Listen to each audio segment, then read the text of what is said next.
Hoy nos acompaña la doctora Mayra Rodríguez González, especialista en investigación participativa, análisis geoespacial y enfoques culturalmente sensibles para enfrentar los desafíos ambientales. Actualmente, la doctora Rodríguez lidera los esfuerzos de Urban and Community Forestry en la Universidad de Connecticut, donde colabora con ciudades, organizaciones y comunidades para fortalecer los cambios urbanos y promover soluciones basadas en la naturaleza frente a la mitigación climática. Sé que acabo de decir palabras que capaz no todos entendemos, pero hoy la doctora Mayra se encargará de explicarnos todo. Bienvenida, doctora Mayra Rodríguez González. Gracias, muchas gracias y gracias por la oportunidad. Gracias por acompañarnos hoy. En estas conversaciones que hemos tenido un poco antes de que empezáramos a grabar, ya te dije que tu trabajo me parece súper cool, así que hoy quiero que nos cuentes todo sobre ese trabajo tan cool que tienes. Empieza por contarnos qué es la forestería urbana y cómo llegaste a dedicarte en eso. Claro, pues la forestería urbana es una especialidad que se enfoca en el manejo y el cuidado de los bosques urbanos. Así que vamos a empezar definiendo lo que es un bosque urbano. Un bosque urbano, cuando miras la ciudad desde el aire, incluye no solamente los parques y los árboles que ves en la calle, sino también cualquier tipo de vegetación en césped, jardines, a través de los diferentes hogares, casas, edificios y cualquier otra infraestructura que tengas. Entonces, eso va a incluir todas las capas, desde los árboles hasta los arbustos y la vegetación baja. Y eso constituye tu bosque urbano. Y la razón por la cual lo consideramos en su totalidad, esa combinación de todo ese tipo de vegetación como el bosque urbano, es que la complejidad de cada una de esas capas ayuda a la interconectividad ecológica, ¿ya? Pues en una ciudad, como sabes, tenemos muchos edificios que ocupan el hábitat natural de aves, por ejemplo, y otros animalitos, y al considerar todo esto, podemos manejar más estratégicamente para crear espacios donde de cierta manera se conecte, pero esa conexión también tiene impactos positivos para los seres humanos. Los árboles van a ayudar a filtrar agua y absorber agua, a proveer sombra y mitigar las temperaturas y obviamente a limpiar o purificar el aire. Y por eso decimos que se refiere al manejo del bosque urbano, porque es también para el beneficio tanto ecológico como social. Y pues, en cuanto a cómo llegué a esta rama, eso es una historia, porque no es totalmente directa. Le había dicho a otra persona que uno no sueña de niño, dice, oh, voy a manejar bosques urbanos, ¿verdad? Claro, me yo imagino quiero que ser nadie policía, nunca. quiero ser piloto, pero uno nunca dice, quiero manejar el bosque urbano. Pero ya sabes, me gustaba mucho lo que eran los temas de la vegetación. Mi abuelita sembraba mucho, y aunque vivía en una ciudad, y esa conexión como que se queda en nuestra cultura, ¿verdad? Total. En las cosas que cocinamos, simplemente esa conexión existe. De ahí me empezó a interesar mucho los temas de biología, pero aún así no era totalmente definido. Es más a través de las oportunidades que se me fueron abriendo que uno se va especializando. Empecé más como generalmente, más broadly, en lo que es el tema de ecología, y me aprendí a través de internados, aprendí más lo que es la programación, el modelamiento ecológico, aquí pensando las palabras en español. Se va al Spanglish. Se va al Spanglish.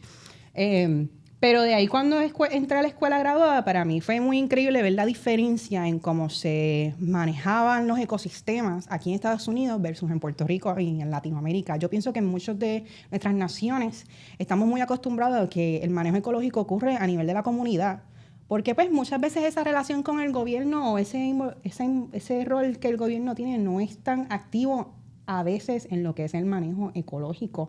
O especialmente si tú eres de una comunidad pobre o de una comunidad donde, pues, decir que ha sido olvidado. Todos esos cambios y esos manejos del ecosistema y las iniciativas de plantar árboles vienen de la misma comunidad. O sea, para mí siempre fue así. Cuando llego a Estados Unidos veo que esa no es la regla común.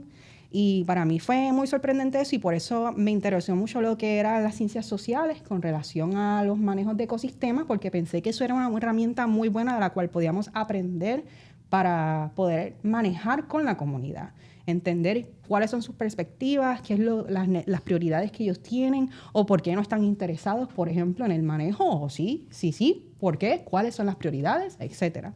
Y pues así terminé como encaminándome a mi carrera actual. Me parece impresionante porque muchas de las personas que entrevisto terminan en estas carreras súper específicas y súper avanzadas, pero viene por algo de la infancia. O sea, esa semillita fue sembrada en la infancia con su abuela sembrando o a la playa que iba. Y esa conexión me parece súper especial, ¿no? Porque entonces tu trabajo se vuelve como misión y viene desde otro lugar.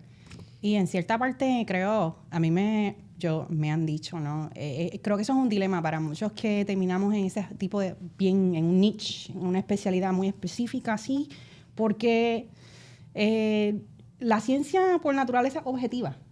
Y cuando tú tienes ese tipo de experiencia, eso guía tu ética, guía tu trabajo. Entonces Total. uno recibe muchos comentarios sobre tienes que ser objetivo, por qué estás investigando temas de justicia ambiental, por qué estás investigando temas de justicia climática, por ejemplo, si tienes que ser objetivo. Pero es esa ética la que nos guía y nos da esa pasión de investigar y de crear cambio positivo.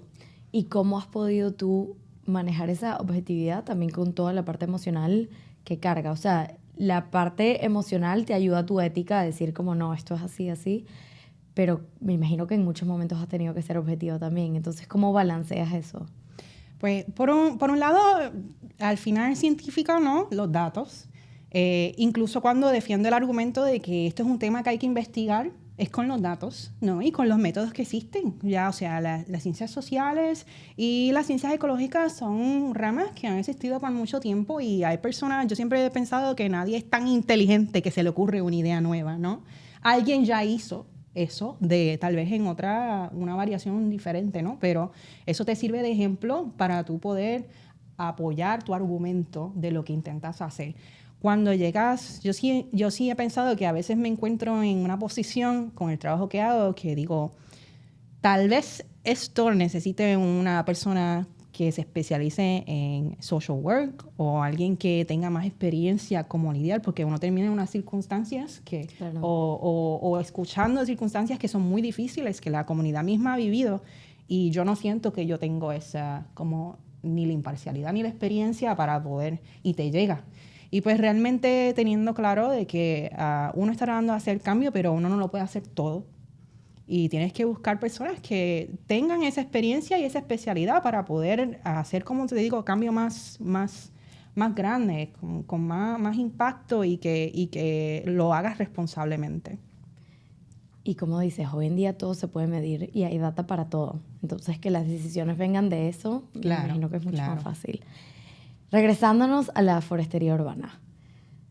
Yo creo que para mí, cuando mencionas todo lo de la forestería urbana, pensé en Nueva York. Y dije, ¿cuáles son los incentivos para los municipios como el municipio de Nueva York? Tener un equipo detrás, como ustedes, que diseñen y apoyen a la iniciativa de crecer, ¿cómo se dice? No los forests, pero crecer la vegetación en las ciudades. Pensé en las ciudades súper grandes y pensé en las chiquitas. Quiero saber un poco la diferencia que es trabajar en una ciudad súper grande como Nueva York y capaz unos municipios más pequeños que me imagino que los incentivos son diferentes. Claro. Mira, antes del trabajo que yo tenía, yo trabajaba de consultora y trabajé con muchos municipios a través de los Estados Unidos, desde muy pequeño a ciudades grandes.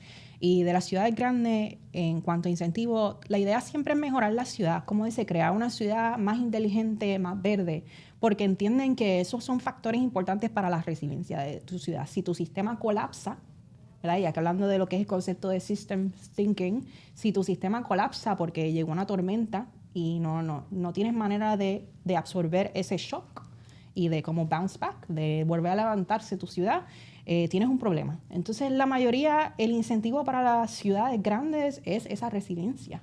Es poder asegurarse que tu ciudad es más verde, más inteligente y más capaz de poder ser resiliente contra los efectos que vemos hoy día. En las ciudades más pequeñas yo pienso que eso también es un factor que está presente, pero muchas veces también siento que la conexión entre la figura de poder y la misma comunidad es un poco más corta. Déjame refrasear eso. No corta de que no existe, sino que es más fácil llegar a conversar entre ambas partes, versus que en una ciudad que a lo mejor hay muchas personas o muchas posiciones entre medio. Entonces creo que en una ciudad más pequeña, en parte tienes el municipio que está siendo informado por ambos los profesionales, que son los boots of the ground, right? Las personas que están midiendo, cuidando de los árboles, los arboristas, por ejemplo, y la misma comunidad que dice, oye, pero ¿por qué estás cortando este árbol? ¿Por qué está enfermo? O sea, ¿qué pasó? Hay procesos por los cuales esas cosas se tienen que anunciar, pero como en un municipio pequeño, es más fácil esa línea directa que hay entre los profesionales de la comunidad y el municipio. Creo que en gran parte la motivación es esa. ¿Cuáles son los desafíos que has encontrado trabajando con estos municipios? ¿Cuál es el típico pushback? Yo diría que la imparcialidad, otra vez, la imparcialidad es algo por la cual que vemos en todos lados, desde el campo científico hasta cómo manejamos, y es entendible. La realidad del caso es que muchos de nuestros municipios dependen de fondos o subvenciones que están adheridas a ciertas prioridades, y para poder cualificar para esas ayudas tienes que asegurarte de que estás siguiendo unos requisitos o unas prioridades en las cuales esas subvenciones se enfocan. Entonces, de cierta manera, el pushback que he recibido ha sido más como que no podemos hablar de X tema o Y tema dentro de nuestro plan de acción, por ejemplo. Y el problema es que a veces, y yo diría muchas veces, el no mencionar esa información oculta gran parte del fenómeno que se esté presenciando en esa localidad. ¿Y a qué te refieres con esa información? Pues si hablamos, por ejemplo, de temas relacionados a grupos sociodemográficos y la relación con la distribución de cobertura arbórea, si hablamos de grupos sociodemográficos y la relación con temas de cambios climáticos, o sea, esto no es cuestión de sentimientos, es cuestión de datos, los datos te dicen. Y voy a mencionar algunos de los datos que traje en el panel, que el 67% de los latinos dentro de Estados Unidos viven en census tracts, que son nature deprived, que tienen menos acceso a naturaleza. Que el 20%, que los latinos que trabajan afuera, en las granjas, por ejemplo, son más likely, al menos por 20 times, estoy aquí struggling con la traducción, así que saco el Spanglish, pero de morir a causa del heat stress. Tenemos estudios que han demostrado diferencias de hasta 14% en calidad de aire entre zip codes que son predominantemente latinos y que no son latinos. Estamos viendo esas estadísticas y no solamente es para los grupos latinos. Yo menciono esas estadísticas porque yo soy hispana y esa es la mayoría de los grupos con los que yo trabajo. Vemos esas diferencias con muchos otros grupos. A base de ingresos, a base de etnia, a base de educación, a base de oportunidad de vida. Muchos factores que son variables que se tienen que considerar, no solo en cuanto a la necesidad de plantar árboles o de implementar una solución con base a la naturaleza, sino en cómo se diseña y en cómo se involucra la comunidad misma en el proceso. Tengo demasiadas preguntas en este momento, pero de parte de los municipios, la razón por la cual no desarrollan en comunidades hispanas como lo desarrollan en otras comunidades es económicamente la razón.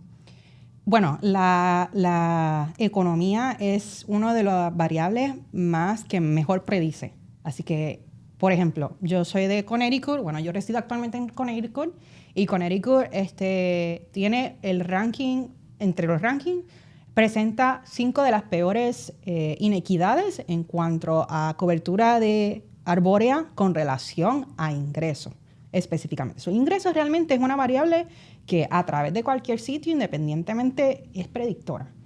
Pero pues el ingreso estadísticamente también se relaciona con otras variables sociodemográficas. Entonces, es mucho más complejo que decir es X variable o Y variable. La realidad es que las identidades son muy complejas, están interconectadas, y pues la realidad es que cuando uno está implementando o desarrollando este tipo de soluciones con base a la naturaleza o de plantación de árboles, tienes que considerar qué grupo estás trabajando, con qué grupo estás trabajando, cuáles son las características de ese grupo, cómo se definen sus identidades para poder saber cómo implementar el trabajo obviamente con sus perspectivas validadas. Quiero echar un pasito para atrás porque creo que las personas que nos están oyendo pueden decir, sí, qué importante es tener árboles, ¿no? O sí, qué importante es que tu ciudad se vea verde. O sí, qué importante es que puedas llevar a tu perro al parque. Pero estabas hablando sobre estadísticas que afectan directamente la salud de las personas. Uh-huh. Cuéntanos cuál es la relación entre ciudades verdes y salud. Cuando se introduce el concepto de soluciones con base a la naturaleza, entonces podríamos simplemente haber dicho que queríamos poner más cosas verdes, podíamos poner más jardines, queríamos plantar más árboles, pero hablamos de ellas como una solución porque son una solución también a la salud pública. Tienen no solo impacto ecológico, sino también impacto social y en la salud. Vamos a empezar con el ejemplo más básico. En la escuela aprendemos que un árbol es capaz de purificar el aire, ¿no? Un árbol también mitiga la temperatura, no solamente porque provee sombra, sino porque también libera vapor de agua a través de sus hojas y eso mitiga la temperatura, lo cual significa que cualquier otro tipo de vegetación, no solo los árboles, obviamente los árboles lo hacen a un nivel más grande, pero cualquier otro tipo de vegetación libera vapor de agua y ayuda a mitigar las temperaturas. Las superficies que tienen vegetación son superficies que, porque no has puesto ningún pavimento en ella, el agua se va a filtrar a través de ella, no se va a retener como en un vaso de agua, ¿no? Igualmente, si tú tienes una planta como un árbol, ella va a poder absorber el agua porque lo necesita para vivir.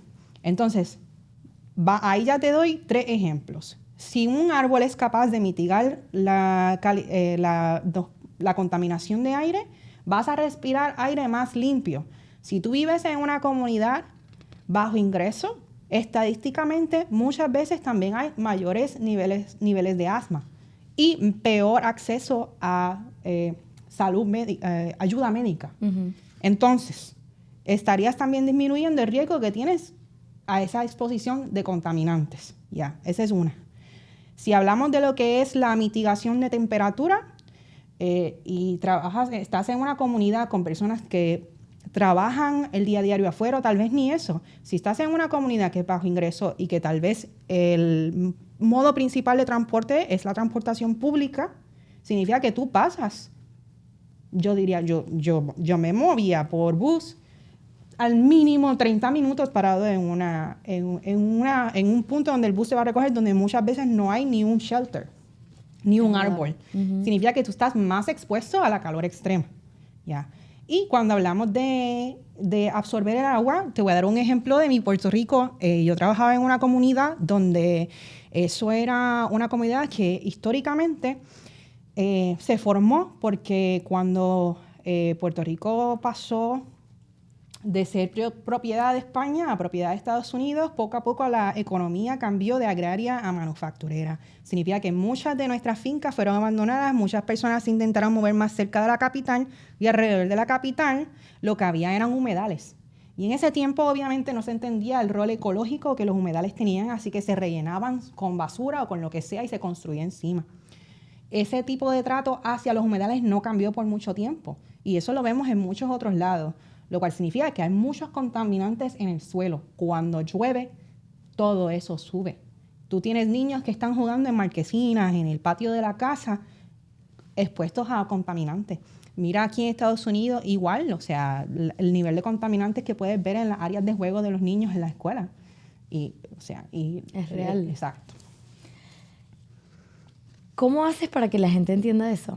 Porque creo que el trabajo que tú haces también incluye mucha educación, porque lo que acabas de decir, creo que hay mucha gente que ni se da cuenta en la basura que están viviendo alrededor y cómo eso está afectando su salud. Con tu trabajo, ¿cómo logras educar y llegar a audiencias para que vean qué es lo que tienen alrededor verdaderamente?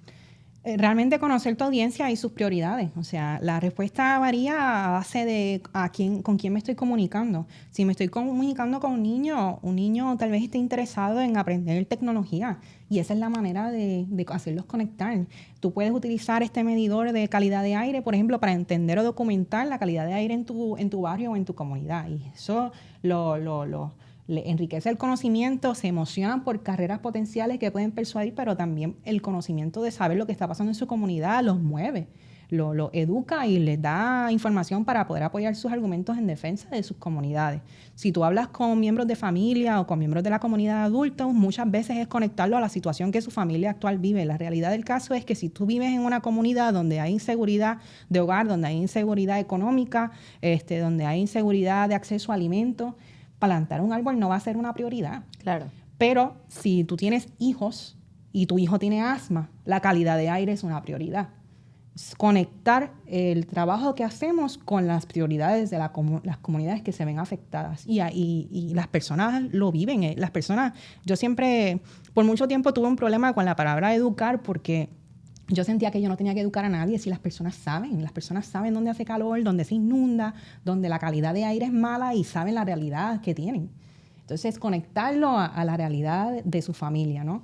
Y si hablas de profesionales, practitioners, las personas mismas que toman decisiones en los municipios, ver el valor que tiene el conectar a la comunidad y su conocimiento con esas iniciativas. Es transformar la manera en la cual hacen el trabajo, porque muchas veces no viene de mal juicio, de mala intención. Muchas veces los profesionales, tú haces una carrera, te licencias en algo y te preparan, pero no tomas ni un curso que te enseñe el impacto en la salud pública, por ejemplo, o cómo comunicarte con individuos, la comunicación de la ciencia. No aprendes nada de esas cosas. Entonces, muchas veces no viene ni de mal sitio, es simplemente reentrenar la mente a cómo uno hace ese proceso de planificación, ese proceso de enverdecer ciudades. No, y lo que dices es que darte cuenta que estos problemas te afectan directamente, claro, aunque no lo creas. Claro. Haciendo el podcast, mucha gente me ha dicho, y a ver, quiero ver qué opinas primero, pero me dicen que un podcast en español sobre el tema de la mitigación climática, no necesariamente la gente en América Latina va a estar interesada porque como latinos en nuestros países tenemos millones de otros problemas que la mitigación climática. Entonces, ¿cómo a ellos les va a importar y en qué orden de prioridades están sus problemas cuando, bueno, en América Latina tenemos problemas políticos, socioeconómicos, etcétera, etcétera, y que la mitigación climática no va a estar entre esas prioridades? ¿Qué opinas al respecto y qué le dirías a la comunidad latina sobre eso? Yo entiendo, mira, yo soy por naturaleza muy pesimista y yo no espero mucho. Y yo también, o sea, yo crecí en Puerto Rico y viví muchas de las cosas que describo hoy día, ¿no? Y creo que por esa gran razón es que me apasiona tanto este trabajo. Pero por eso también tengo la experiencia de lo que tú acabas de describir, ¿no? Y en gran parte, yo mirando atrás, para mí lo que hizo clic es entender que todas esas cosas que ocurren, yo las he vivido, ellos los han vivido, pero escuchar este tipo de podcasts, educarte sobre este tema, te dan los conceptos, la terminología, te da el lenguaje que estas personas que toman decisiones hablan. Y tú te utilizas ese lenguaje y esa terminología y esa educación que tú mismo decidiste tomar escuchando este podcast, leyendo libros sobre el tema, para poder apoyar tu argumento, para poder comunicarte en un mismo lenguaje. Creo que esa es la razón principal, porque yo miro atrás y yo pienso, por ejemplo, la primera vez que yo escuché el tema de justicia ambiental, yo debía haber ya tenido unos 26, creo. Porque yo trabajaba ecología, pero técnica antes de eso. Sin embargo, el yo escuchar la terminología no significa que yo no había pasado por esa experiencia. No significa que no eran temas de los que hablábamos ya, incluso en la misma ciencia que yo hacía. Claro, capaz no lo habías reconocido, claro, como no lo habías puesto como un vocabulario. Claro. Entonces, escuchar este podcast te ayuda a tener esa exposición a la terminología y el lenguaje que se necesita para poder comunicar y defender tu comunidad. Y para visualizar, ¿no? Claro. O sea, para darte cuenta de verdad qué es lo que está pasando. Y aprender los modelos de otros sitios, porque si otros sitios tienen modelos exitosos de soluciones con base en la naturaleza que integran a la comunidad, por ejemplo, ellos van a comunicar esos modelos a través de reportes, a través de revistas, a través de otros podcasts también, utilizando ese lenguaje. Total. Y así puedes aprender lo que funciona o no funciona en otros lados. Muchos retos en esta área en la que trabajas. ¿Eso para ti sirve como motivación? ¿Cuál es el sentimiento que sientes con esos desafíos que encuentras? ¿Y qué es lo que quisieras para la forestería urbana a largo plazo, 10, 20 años? Yo creo que mi desafío principal, y no lo voy a decir de la rama entera, sino en mi trabajo actual y lo que yo hago, es más la traducción entre diferentes sectores, ¿no? La traducción de lo que se hace en la comunidad con lo que se hace con el municipio y llegar a hacer esa conexión efectiva. Pero para contestar la segunda parte de tu pregunta, creo que los principios con los que yo logro resolver eso es paciencia, y tener lo que se llama, en principio, déjame ver si me acuerdo la palabra en español, reciprocidad, reciprocity, Sí, yeah. ¿verdad? Y eso yo lo aplicaría en todo. Conoce tu audiencia y ten la habilidad de hacer eso. ¿Por qué? Porque si tú trabajas, por ejemplo, con una organización base comunitaria, y yo he tenido esta experiencia también, que ellos se especializan tal vez en salud, y tú les llegas hablando de árboles, ¿qué les va a importar? No. Pero si tú le hablas de asma, de la habilidad de las plantas de purificar el aire, estadísticamente cómo está afectando a la comunidad específica que ellos con los que ellos trabajan, vas a poder hacer esa conexión, ¿no? Y para poder facilitar esa relación tienes que desarrollar, como te digo, esa reciprocidad. Es poder decir, yo voy a darte esto y no espero nada a cambio. Y luego si se traduce algo, se tradujo algo, pero déjame proveer esta ayuda. Y cuando se va desarrollando esa relación poco a poco, tú vas a ver que ellos también te dan como que welcome en esa relación. Y eso se traduce a todo desde tal vez una organización necesita ayuda con un podcast, necesita ayuda con dar un programa educativo, necesitan algún educador que ayude con los jóvenes que están trabajando. Es ese servicio. Total. De ahí se desarrolla esa relación y tal vez ahí, en ese punto, puedes decir, mira, yo tengo esta campaña que es de plantar árboles, queremos involucrar a miembros de la comunidad y esto es porque, esta es la razón por la cual yo creo que a ti te interesaría, ¿no? Es saber dar y entender que tal vez a veces no vas a recibir y está bien, y a veces recibe y se convierte en algo más grande. Claro, y es crear ese ecosistema comunitario, Claro, servicial. y crear capacidad, porque lo que dijiste, ser servicial, crear capacidad, porque muchas organizaciones también tienen sus propias misiones y están en la lucha. Claro. Entonces, si tú no estás dispuesto a dar, no vas a recibir nada al final, porque no están viendo, ¿cómo se dice?, tu acto de goodwill. Claro. Por último, doctora Mayra, ¿qué le pudieras recomendar a nuestra audiencia que te oye de cómo cuidar sus ciudades, cómo involucrarse y cómo apoyar la forestería urbana? Voy a decir. Creo que es la primera vez que deben estar oyendo la palabra forestería urbana. Me imagino, pero todo bien. Yo todavía tampoco sé si esa es la traducción correcta, así que voy a decir algo que nunca en mi vida jamás pensé que iba a decir, que es la de votar. Esa la ando diciendo este año, vota. Tienes que votar por personas que representan tus principios. Y te sorprende, pero a nivel municipal eso se ve reflejado aún más rápido. No, claro. Entonces, no votes solamente a nivel nacional, vota a nivel municipal, porque esas personas van a representar y esas decisiones no es solo sobre las decisiones que el individuo que es electo tome, es también las prioridades que esa administración tiene. Y las prioridades influencian todo, desde qué proyectos se le dan prioridad hasta qué subvenciones están disponibles para movilizar esas prioridades. Entonces, vota. Y si no puedes votar o no te interesa votar, yo lo entiendo. Por mucho tiempo yo no quería votar porque no tenía fe. Uh-huh. Si no te interesa votar, hay otras maneras de tú estar involucrado en tu comunidad. Cada municipio tiene comités de manejo de árboles, comités del bosque. Tienes que buscar en la página de tu municipio, y si no lo encuentras en la página del municipio, toda ciudad tiene un city clerk. Tú llamas a tu city clerk y preguntas, ¿dónde está esta información? ¿Dónde está el comité? Que el comité no tiene un traductor y yo solamente hablo español. Tú pones una queja, pon una queja, porque tú estás tratando de ser un residente involucrado, un miembro de la comunidad involucrado en los matters, en las cosas y los problemas que impactan a tu comunidad. Y es responsabilidad de tu municipio de no necesariamente darte todo lo que quieras, pero sí de escuchar. Muchísimas gracias, doctora Mayra, por acompañarnos hoy. Felicidades en tu trabajo, porque de verdad que I still think it's very cool.